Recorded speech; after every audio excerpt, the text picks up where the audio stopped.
বলো তো দেখি পতাকার মোদের কয়টি রং আছে? শিক্ষক এসে শুধালে মেসে দ্বিতীয় শ্রেণীর কাছে। একসাথে মিলে সব ছেলে বলে চিৎকার করে জোরে, তিনটি বর্ণ রয়েছে রাঙানো জাতীয় পতাকা।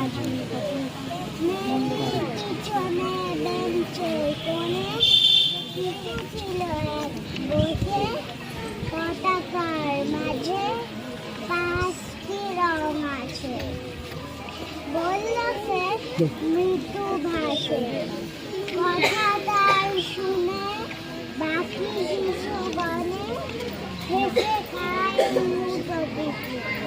শিক্ষক রেগে বলেন থেকে, বুঝাও কি করে শাস্তি?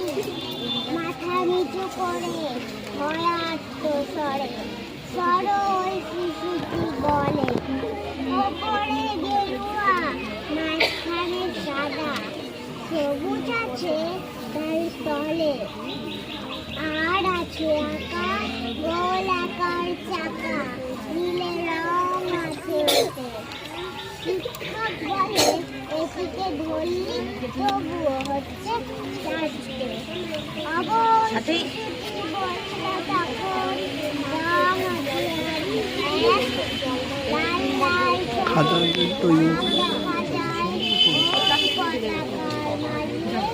বাবাকে যখন আনলে ওরা কালো করে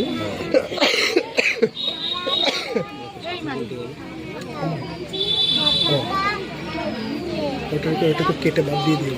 কোন আমার কাশি উঠে গেছে তোমার ভিডিওতে।